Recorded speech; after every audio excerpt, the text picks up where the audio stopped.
네, 여러분 반갑습니다. 자, 오늘도 지난 시간에 이어서 보강 강의를 찍도록 하겠습니다. 네.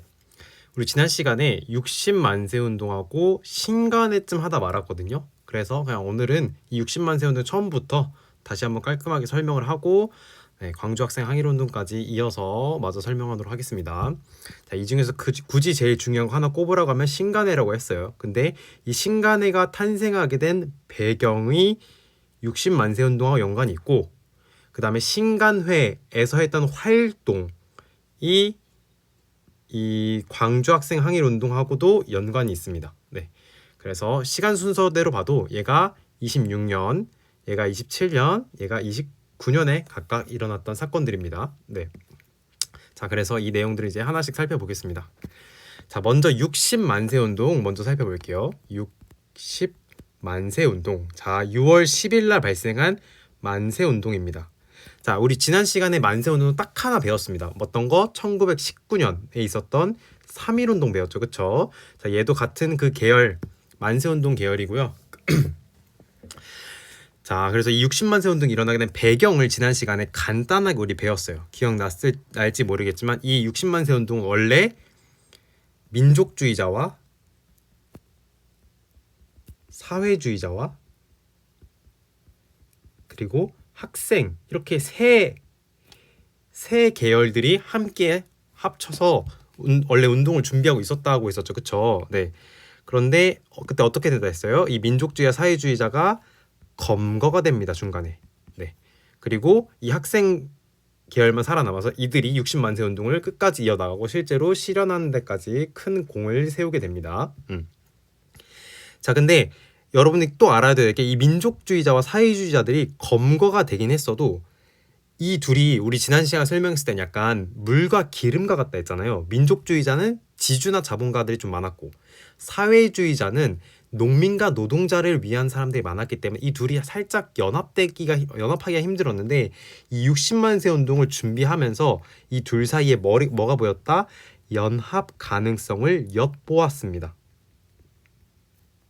이 물과 기름 같은 이 두 세력이 연합 가능성을 엿보았고 이 연합 가능성이 어떻게 이어지게 되냐?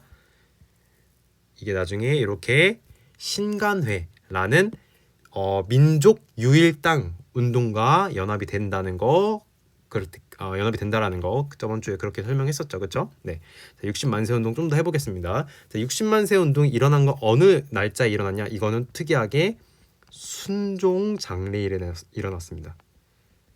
자, 우리 고종 장례일 때는 뭐가 일어났었죠? 그거는 3.1 운동이었죠.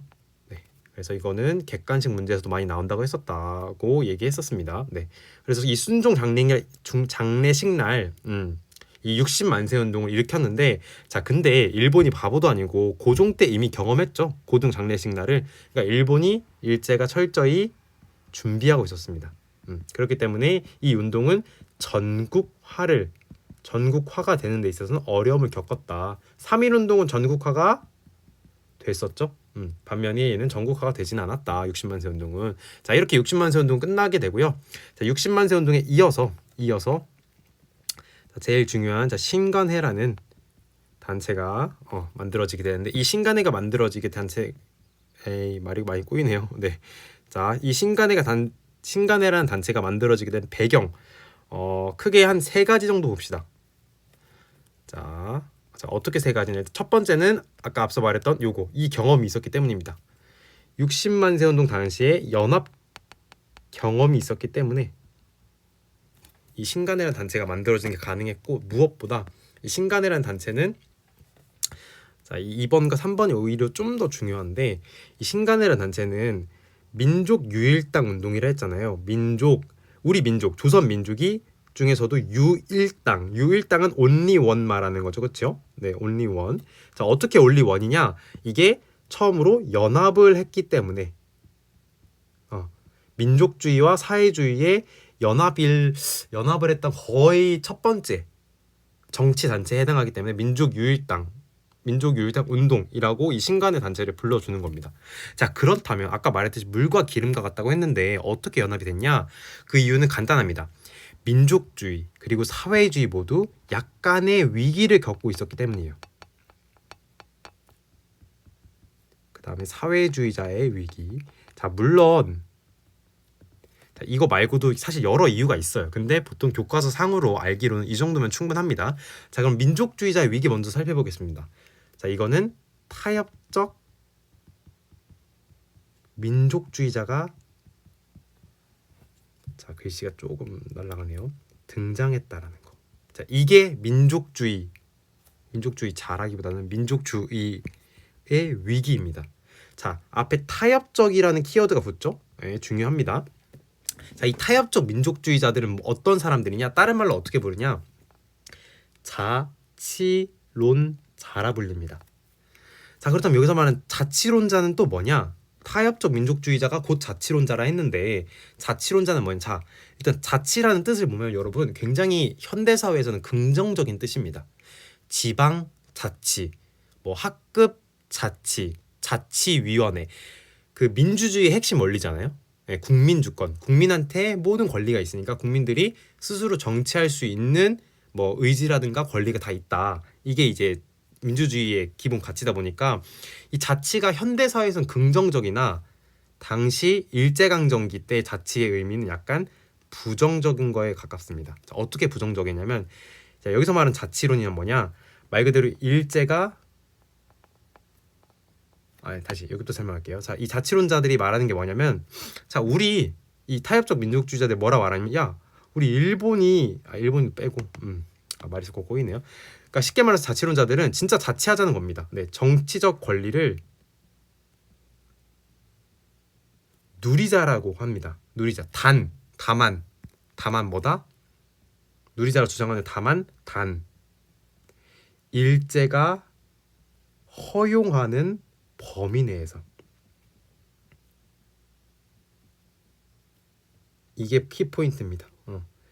일제가 허용하는 범위 내에서 정치적 권리를 누리자라고 이 자치론자들, 즉 타협적 민족주의자들이 얘기를 해요. 근데 여러분 생각을 해보세요.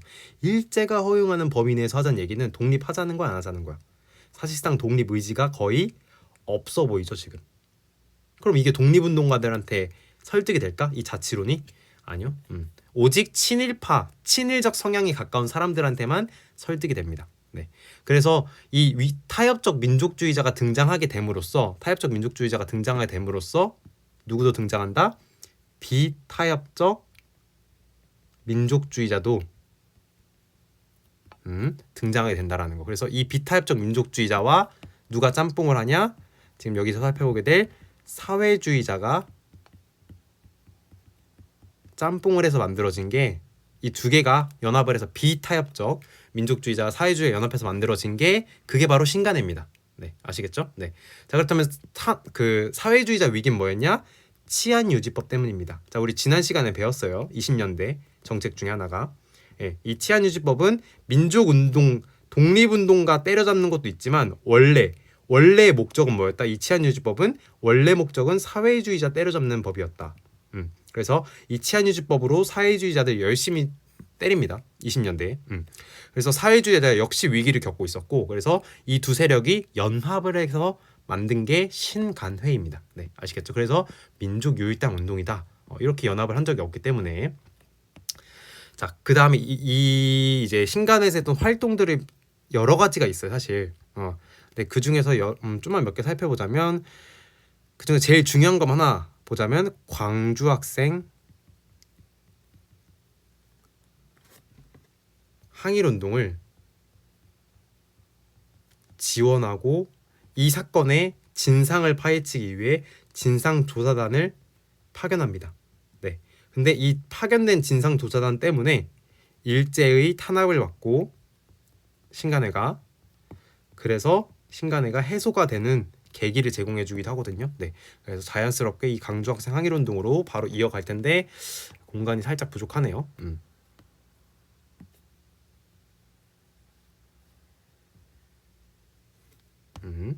자, 광주 학생 항일 운동으로 자연스럽게 넘어오겠습니다. 자, 이 광주 학생 항일 운동은 뭐냐? 말 그대로 광주 지역에서 학생들이 항일 운동을 펼쳤다는 겁니다. 근데 그렇다면 갑자기 왜 Y에 대한 부분이 설명돼야 되겠죠? 그건 뭐냐? 이거 스토리가 좀 있어요. 뭐냐면 일본 남학생이 우리 조선 여학생을 희롱합니다. 어디서? 기차역에서. 근데 이게 패싸움으로 번지거든요. 그래가지고 조선 이 여학생의 친척 관계에 있던 남학생이랑 이 일본 남학생이랑 싸우거든요.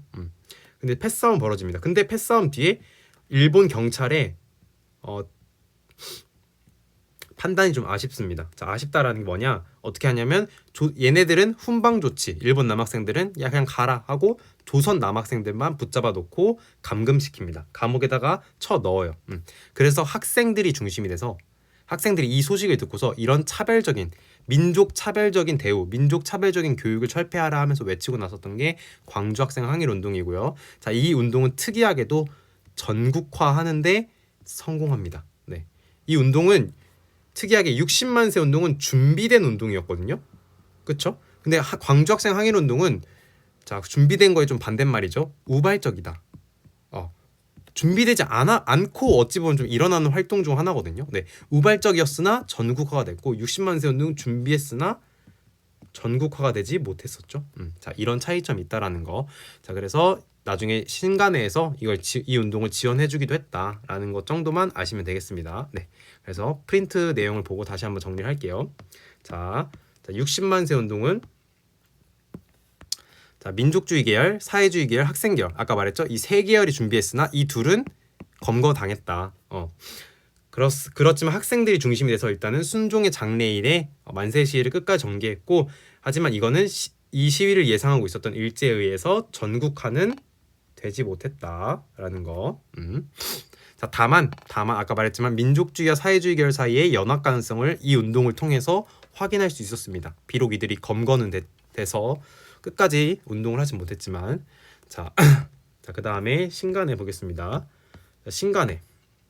자, 신간회의 성립하면서 자, 지금 배경 두 가지 나오죠, 그쵸? 자, 아까 세 가지 쓰긴 했으나 자, 두 가지. 첫 번째는 자치론을 주장하는 또 나왔죠. 자치론을 주장하는 타협적 민족주의 세력이 등장하게 됨으로써 민족주의 계열이 분열을 하게 되고 있었다. 그 다음 두 번째, 치안유지법으로 인해서 사회주의 세력의 탄압이 극심해지면서 사회주의 역시 힘들었다. 쉽게 말해 민족주의, 사회주의 모두 좀 아픈 상태였다. 그래서 이 아픈 애들끼리 뭉쳐서 만든 연합단체가 신간의 민족유일당 운동이었다라는 거. 그래서 이 둘이 이렇게 연합을 하게 된다라는 거. 자, 그러면 강령이라고 있는데 아까 설명 안 했지만 기회주의 배격이라 되어 있죠. 기회주의 배격. 이게 이제 이 타협적 민족주의, 이 아주 그냥 얌생이 같은 놈들, 일본에 붙은 자, 이놈들을 기회주의자라고 지금 부르면서 비판하는 겁니다. 활동은 뭐랬냐? 전국의 지회. 자, 지회라는 거는 지방에 세운 일종의 가게로 따지면 분점 같은 거예요. 분점. 지방에 세운. 그래서 어떤 지회가 있냐? 뭐 예를 들어 광주 학생 항일운동 지원해줬다 했죠, 그렇죠? 그래서 광주 지회가 따로 있습니다. 신간회의 광주지회, 뭐 신간회의 대치지회, 신간회의 서울지회, 뭐 이런 식으로 지방에 따로 뒀던 분점 같은 게 있었다는 거고요. 뭐 강연도 다녔었고 노농운동 지원해줬어요. 이거 누구 스멜 나요? 사회주의자 스멜 나죠 지금, 그쵸? 두 세력이 연합한 거니까 민족주의 운동도 있었을 거고 사회주의 운동도 있었겠죠 내부에서. 자, 그런데 해체는 어떻게 되냐? 일제 탄압. 자, 아까 진상조사단을 보냈다가 진상조사단을 그 광주 학생 항일운동에 보냈다가 들켰다고 했죠, 그렇죠? 일제 탄압을 받았고요. 그것 때문에. 그리고 활동 방향에 대한 내부 대립. 자, 아까 말했잖아, 민족주의와 사회주의가 민사가 돼버렸네. 자, 민족주의와 사회주의자가 어쨌든 간에 물과 기름 같았는데 연합을 했어요. 그런데 오래 가지 못합니다. 뭐 여러 이유가 있어요. 소련의 코민테른의 지시도 있었고요. 해체하라는, 빨리 그냥 노농운동이나 열심히 하라는 뭐 지시도 있었지만 좌우지간 어쨌든 내부 대립으로 인해서 결국은 신간회가 해체가 됩니다. 네. 자, 아래 13번 각주 13번 자치론 한 번만 읽어볼게요. 자치론 내용이 뭐냐? 자, 일제의 식민 지배를 인정하고 일제가 허용하는 범위 내에서 자, 끊고. 자, 이거네. 이것부터 지금 독립운동가들이 이거 들으면 개거품입니다. 자, 허용하는 범위 내에서 한국인의 자치권, 즉 정치에 참여하는 참정권을 얻어내자라고 하는 이광수 채린. 자, 이 사람들 나중에 고지고대로 다 친일파 돼서 나중에 30, 40년대 일제 그 세계대전 참전을 독려하죠. 이 친일파들이 이광수, 최린 등이 타협적 민족주의자였다라는 거. 자, 그 다음에 광주 학생 항일 운동은 아까 말했죠. 광주 지역에서 사실 정확히는 나주역인데 어쨌든 자 일본 남학생이 한국 여학생을 희롱합니다. 네, 그래서 한일 학생 간 충돌 패싸움이 일어났다 했어요. 근데 일본 경찰이 어떻게 했다? 자 일본 남학생만 일본 애들만 훈방 조치. 자 그냥 훈계만 하고 보내버리고 조선 사람들은 감옥에다가 그대로 넣었다라는 거. 자 그래서 학생들이 이런 민족 차별에 분노한 학생들이 시위를 전개했고 전국화되는데 성공을 합니다. 얘는 전국화가 돼요. 60만 세 운동 살리. 자 그리고 신간에서 다시 나오죠. 신간에서는 이 학생 운동의 진상을 알고자 진상조사단을 파견합니다. 자 갑자기 진상하니까 옛날에 우리 신라 시대 진성 여왕이 떠오르는데 자 어쨌든 자 진상을 알고자 진상조사단을 파견합니다. 자 여기까지 해서 신간회와 60만 세 운동 끝났고요. 자 그 다음에는 아래 보이는 이제 의열단과 이 1920년대 무장투쟁에 대해서 배우도록 하겠습니다. 둘 다 1920년대고요. 자, 여기서 말하는 의열단, 이 의열 활동은요. 넓게 보자면요. 무장투쟁에 들어가긴 해요. 자, 차이점을 좀 알 필요가 있어요. 자, 이 의열단은요. 무장투쟁에 드러나긴 한데 뭔 차이냐? 이 의열단은요. 군대라고 부르지 않습니다. 자, 아래서 지금 배우게 될 애들은 다 군대 형태가 많거든요. 여기 보면 홍범도의 대한독립군, 김좌진의 북로군정성군 다 군대라 불러줘요. 근데 여기는 의열단은요 군대가 아닌데 무장투쟁이라고요. 자 어떻게 하냐면 얘는 소수 인원들이 어떻게 하냐 폭탄을 이용을 해가지고 여기 나오죠. 식민통치기관을 파괴하거나. 자 식민통치기관 하면 뭐가 있겠어? 제일 유명한 거 여기 다 있네. 조선총독부. 그 다음에 우리 모든 민족 독립운동을 잡아들인 경찰서, 종로경찰서. 그 다음에 동척 나오죠. 동척. 우리 토지조사 사업 때 썼던 동척. 자, 이 세 가지들을 파괴하고 게다가 뭐도 아닌 일제의 중요 인물들을 암살하는 역할을 한다. 근데 이거 누가 한다? 의열단이 했다. 의열단은 이런 거 하는 조직이었다. 폭탄 그리고 요인 암살. 자, 이런 것들을 했다. 이들은 소수로 움직였고요. 군대가 아니었다라는 점. 자, 이게 의열단이고요. 자, 의열단을 세운 사람의 이름 굉장히 중요합니다. 네, 이따가 3, 40년대랑 연결이 되거든요. 이분이. 자, 이분이 나중에 하여간 어쨌든 중요합니다. 김원봉이라고 있어요. 김원봉 씨. 나중에 결국 북한으로 가긴 하지만. 자, 김원봉이 만주 지역 중국에서 조직을 했고요. 자, 이런 활동한다고 아까 얘기했어요. 그렇죠? 자, 그래서 의열단의 활동을 이름하고 어디다가 폭탄을 투척했는지를 좀 매칭시켜 놓을 필요가 있어요. 자, 이 의열단 활동은 자, 뭐 이미 알다시피 폭탄을 던지니까 직접적인 폭력 투쟁을 강조합니다. 그래서 김원봉이 신채호한테 글 하나 써달라고 하거든요. 신채호한테. 그래서 신채호 써준 글이 굉장히 유명한 글이죠. 바로 뭐예요? 신채호의 조선혁명선언이라고 아주 유명한 글입니다. 네, 내신, 뭐 수능, 뭐 한능검 자주 나오는 텍스트입니다. 이거 조선혁명선언. 그래서 신채호 선생님 우리 익숙하죠? 어디서 봤어요? 기억날지 모르겠지만 묘청의 서경천도 운동을 평가하신 분이죠. 뭐다? 일천년내 제일 대사건이라고 평가하셨던 분이 신채호 선생님이었습니다. 또 뒤에 또 나오셔요. 신채호 선생님은. 자, 신채호 선생님의 조선혁명선언을 의열단의 지침서, 즉 바이블처럼 아주 중시했다라는 거다. 근데 어떤 내용이길래 바이블처럼 중시했냐? 바로 바로 이 조선혁명 선언의 내용이 뭐냐? 민중들이 일어나라. 그리고 폭력을 통해서 독립을 해야 된다. 오케이? 폭력을 통해서. 그러니까 이렇게 통치기관 파괴하고 이렇게 암살하는 겁니다. 아시겠죠? 의열단. 네. 그래서 이 의열단의 활동들은요. 식민통치기 한판 일제 요인 암살이 뭐랑 참 유사하냐? 나중에 뒤에서 배우게 될 한인애국단의 활동과 정말 유사합니다. 이들도 소수로 움직였죠. 이봉창 선생님, 윤봉길 선생님, 김구. 그래서 굉장히 소수로 움직였고 일제 요인을 암살하거나 뭔가를 파괴하는 역할을 했었습니다. 둘 다 군대가 아니고요. 군대는 아니고요.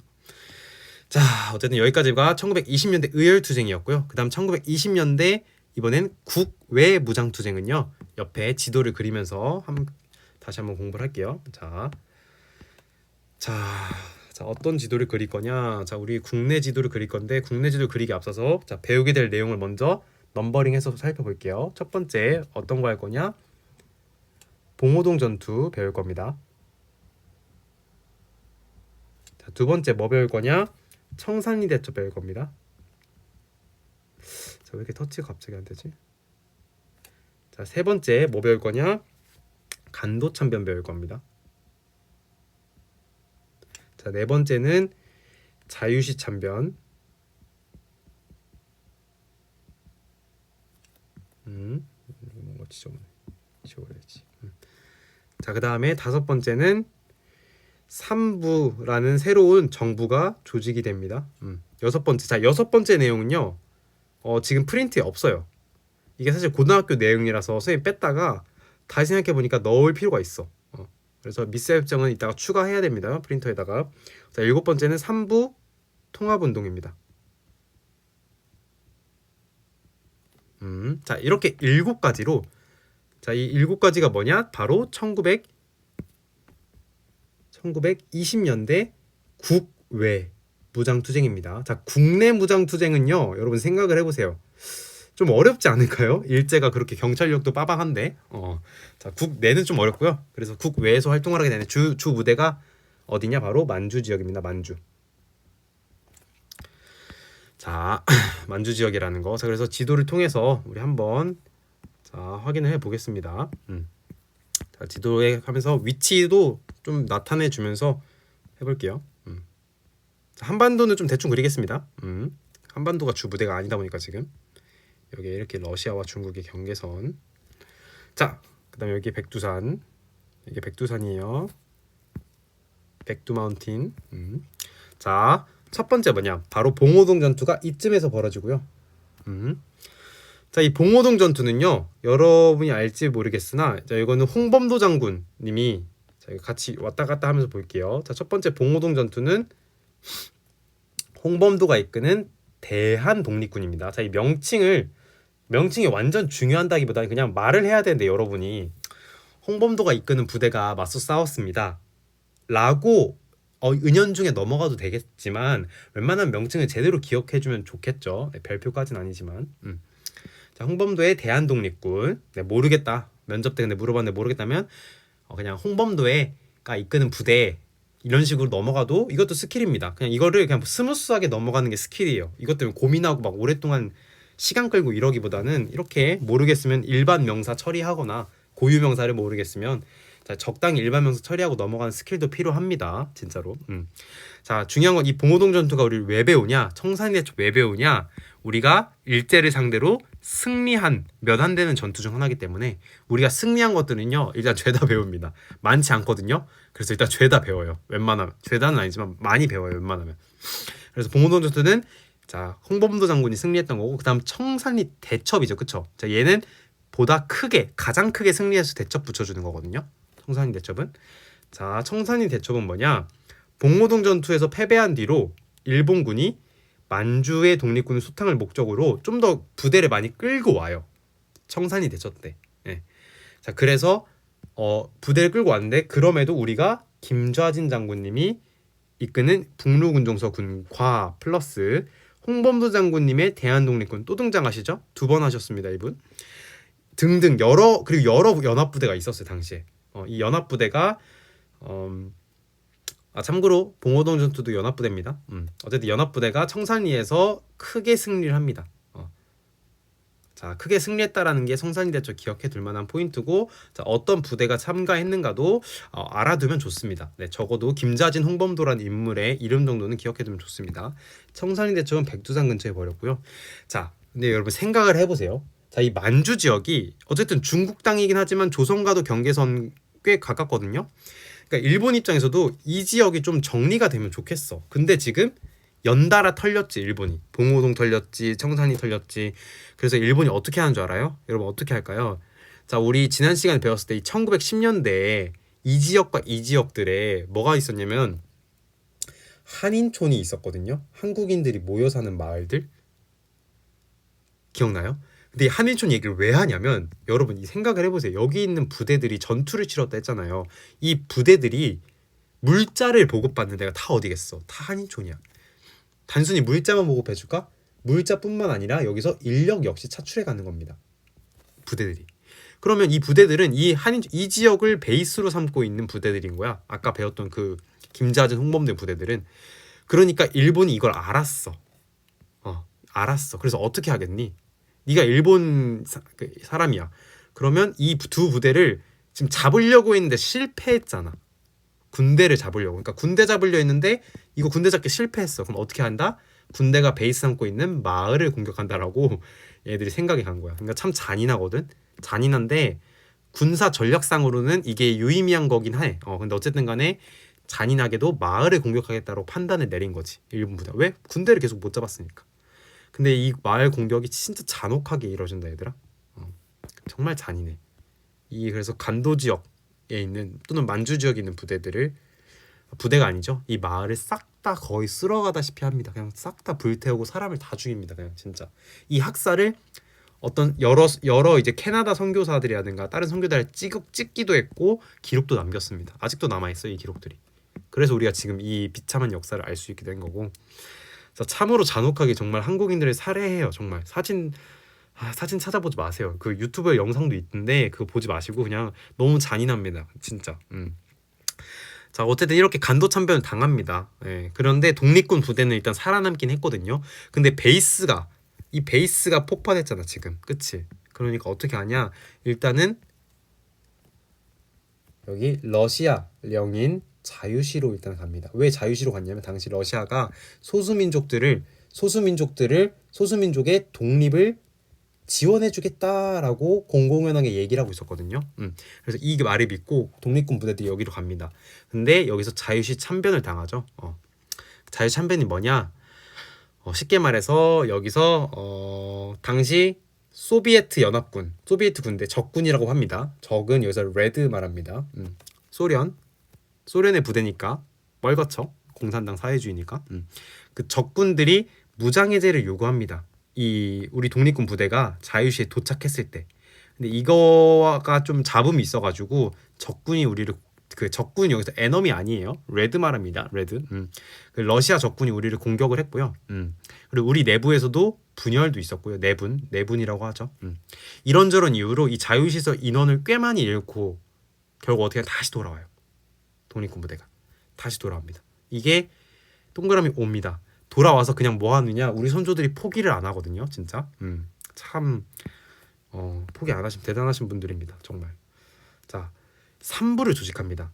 여기서 순서대로 참의부, 정의부, 신민부라고 총 3개의 정부 조직. 이게 3개의 정부 조직 같은 거예요. 이걸 다시 만들어요. 그러니까 만주 지역을 다시 되살리려고 했던 거죠. 자, 이렇게 되살리려고 하자 일본이 뭐하냐? 동그라미 6번 미스야 협정을 맺습니다. 자, 이 미스야 협정이 뭔지 자 프린트에 있는 내용 프린트에다가 이 부분 좀 추가해 주길 바래요. 여기다가 자, 이 사이에다가 미스야 협정을 추가합니다. 자, 이 미스야 협정이 뭐냐? 이게 누가 맺었냐?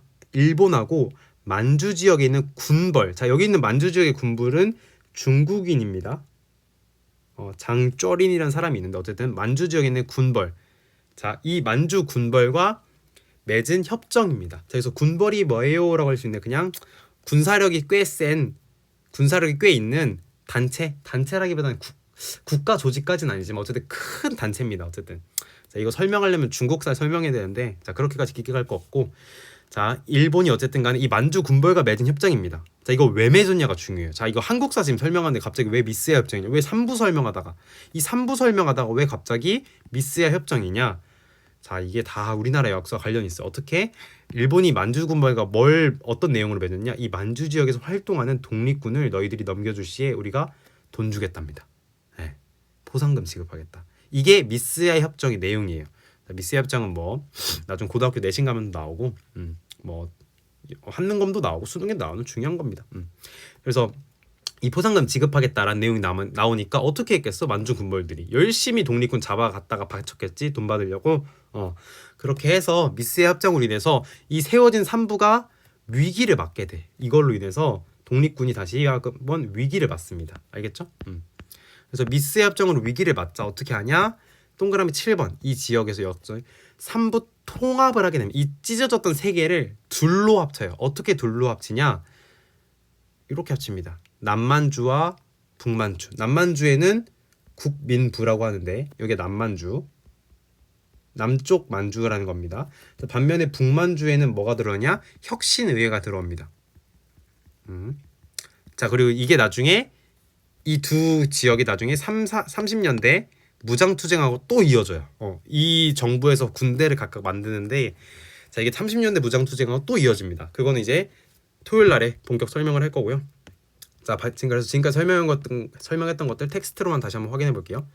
자, 일단 봉오동 전투는 아까 말했지만 봉오동 전투는 자, 홍범도가 일본군을 막아냈던 곳이다. 그래서 승리를 거뒀던 몇 안 되는 전투 중 하나고 청산리 대첩은 봉오동 이후에 자, 일본군이 만주 독립군 소탕하려고 들어왔으나 이 김자진의 북로군 정서와 플러스 홍범도의 대한 독립군이 일본군을 아주 잘 막아냈던 그냥 막아낸 게 아니라 아주 크게 막아냈던 승리했던 전투 중 하나가 청산리 전투입니다. 대첩입니다. 자, 그다음 자, 이렇게 청산리 대첩과 봉오동으로 일본을 상대로 크게 승리하자 일본이 간도 지역을 쓸어버립니다. 자, 군대를 못 잡았으니까 독립군 근거지인 간도 지역의 마을들을 초토화시킵니다. 정말 잔혹하게 폐허로 만들어 버립니다. 자, 그래서 이 위기를 당한 우리 독립군이 러시아에 있는 자유시로 이동합니다. 자, 그런데 여기서 뭐 내부 지휘권 내분도 발생하고 러시아 적군이 우리한테 무장해제를 요구했으나 거절하자 공격을 당하고 자, 상당수의 피해를 입었으나 우리 독립군이 다행히도 다시 돌아와서 삼부를 조직합니다. 참정신민부 조직을 합니다. 참정신. 자, 그리고 삼부를 조직하고 했으나 일본이 또 우리 잘 되는 꼴은 못 봅니다. 그렇기 때문에 만주 군벌과 협정을 맺어서 독립군을 넘겼고요. 자, 그래서 위기를 또 맞은 이제 우리 독립군들이 삼부 통합 운동을 전개합니다. 북만주 지역에서는 혁신의회, 남만주는 국민부. 아까 지도로 확인했죠. 네. 그리고 또 혁신의회는 한국 독립군, 국민부는 조선혁명군이라는 또 다른 군 부대들이 육성을 해서 이 두 부대가 아주 30년대에 아주 중요하게 했던 활동들이 있거든요. 30년대로 자연스럽게 넘어가게 됩니다.